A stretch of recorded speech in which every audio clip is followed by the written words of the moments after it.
2 करने पर समीकरण 1 और 2 को माइनस मैंने कर दिया है, देन क्या होगा? तो आप कहेंगे भाई साहब ये हो जाएगा आपका 3x plus 4y is equal to minus 6। और समीकरण 2 कितना है बच्चा? तो आप कहेंगे सर 3x है माइनस y है और बराबर में 9 है और समीकरण को घटाना है। घटाने में समीकरण को साइन को चेंज करना पड़ता है। जहां पे प्लस रहेगा वहां माइनस देंगे, जहां माइनस होगा वहां हम प्लस देंगे। यहाँ पे देखिए बच्चे, यहाँ पे प्लस है तो मैंने माइनस दिया, यहाँ पहले से माइनस है बच्चा, हम यहाँ पे प्लस देंगे। यहाँ पे प्लस का साइन दिख रहा है नीचे, हम यहाँ पे माइनस देंगे। क्या किसी को दिक्कत हो रहा है क्या? क्या दिक्कत है क्या? यहाँ माइनस है बच्चा, हम प्लस देंगे।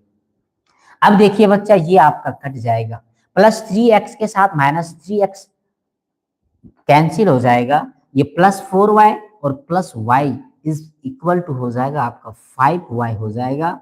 और ये बच्चा ये देखिए नीचे वाला प्लस 9 है और ऊपर वाला प्लस 6 है। अब 9 में माइनस 6 जाएगा, आप कहेंगे सर कितना बचेगा? तो 3 बचेगा। तो y बराबर कितना आएगा? तो 3/5 आएगा। 3 बच्चा 5 आएगा। The value of y is 3/5। The value of y is 3/5। y का मान कितना आ गया? 3/5 आ रहा है। कितना आ रहा है? हेलो भाई, बोला जाए, बोला जाए क्या हालचाल, बोला जाए पूजा, क्या नाम आ रहा है? जो भी नाम आ रहा है हेलो भाई, हाँ बोला जाए। आपका क्या क्वेश्चन है? तो आप जो भी क्वेश्चन करना चाहते हैं, if you want to ask a question, give me question in chat box. आप चैट बॉक्स में बिल्कुल क्वेश्चन पूछें, आप क्या पूछना चाहते हैं, आप क्या जानकारी लेना चाहते हैं। ये क्लास 10 के मैथ को हम यहाँ पे पढ़ा रहे हैं। अब आगे बताइए आप क्या चाहते हैं, what do you want to. चलिए अब यहाँ पे बच्चे हम क्या लिखेंगे? तो after this session, after this solution, हम यहाँ पे जो लिखेंगे वो लिखेंगे कि y का मान, बच्चे हम यहाँ लिखेंगे कि y का मान समीकरण कहीं भी आप रख सकते हैं, ये आपकी मर्जी है। समीकरण 1 में रखने पर, समीकरण कहाँ रखेंगे बच्चा? 1 में रखने पर, समीकरण 1 में रखने पर y का मान समीकरण 1 में, y का मान। आप यदि हमारे इस सेशन में फर्स्ट टाइम जुड़े होंगे तो मेरा आपसे बहुत एक रिक्वेस्ट रहेगा कि हमारे आइंस्टाइन एकेडमी को आप जरूर सब्सक्राइब करें, है कि नहीं? क्योंकि आपका एक सब्सक्राइब जो है हमारे लिए ये एक मोटिवेशनल बनेगा, है कि नहीं? कि चलिए आज के लाइव क्लास में हमारा एक बच्चे नए इस सेशन में जुड़े और हमारा एक स्टूडेंट बढ़ गया है ना, जो हमारे इस चैनल में दिखेगा क्या। तो चलिए उम्मीद करेंगे कि हमारी इस आइंस्टाइन एकेडमी को आप जरूर फॉलो करेंगे। आप इंस्टाग्राम में भी कर सकते हैं, फेसबुक पर भी कर सकते हैं, लेकिन सबसे पहले आप यहाँ पे करें। चलिए तो y का मान आप यहाँ पे आपको रखना है। तो समीकरण एक में रख रहे हैं, तो चलिए समीकरण 1 में रखिए।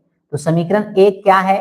तो समीकरण 1 का जो मान है बच्चा, ये है आपका 3x। समीकरण 1 कितना है? 3x plus 4y is equal to -6, ये मान है। अब यहाँ पे हम y का मान रखते हैं, ये हो जाएगा आपका 3x प्लस 4 गुने y का मान कितना होगा? 3/5 बराबर माइनस में 6। अब क्या होगा? अब क्या होगा आप यहाँ पे देखें। अब देखिए यहाँ पे हम लिखेंगे बच्चा 3x, इसको गुना कर दीजिए तो प्लस 4 दिया 12/5 बराबर -6।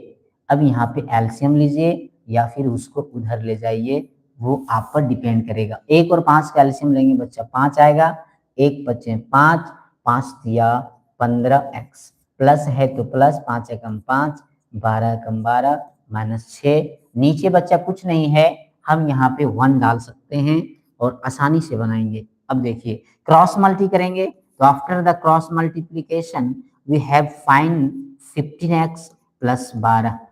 15x को 1 से मल्टीप्लाई करेंगे तो 15x हो गया, 12 को 1 से मल्टीप्लाई करेंगे 12 हो गया, 5 छक्के -30 हो गया।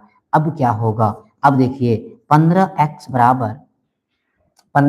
बराबर कितना आएगा, ये यहाँ पे प्लस है तो बच्चा इधर माइनस जाएगा, तो ये हो जाएगा -30 और -12, कितना हो जाएगा, अब इसको जोड़िए तो ये हो जाएगा, देखिए माइनस का माइनस माइनस हो जाएगा, 0 और 2 2 हो जाएगा, 4 और 1 3 और 1 बच्चा 4 हो जाएगा, यानी 42 हो जाएगा। अभी x बराबर कितना आएगा, तो -42/15 आ जाएगा, -42/15 आ जाएगा। आप इसे 3 से काट सकते हैं, कोई दिक्कत का बात नहीं है। x बराबर -42/15 आप 3 से काट सकते हैं, 3 एकम 3 3 चौक 12 3 पचे 15, यानी x का मान जो आएगा -14/5 आएगा। The value of x is -14/5 and value of y is 3/5। ये दोनों आंसर आ चुका है। सर साबिर को बोल दिए, तो साबिर क्या बोला, साबिर क्या बोला ये भी तो बता दो। चलिए, तो साबिर ने बोला क्या, उसको बोलो जल्दी से करा लेगा, अच्छा रहेगा। तो x का मान 14/5 और y का मान 3/5। This is the final answer for this question. इस क्वेश्चन के लिए ये आपका बिल्कुल फाइनल आंसर है। क्या है बच्चा,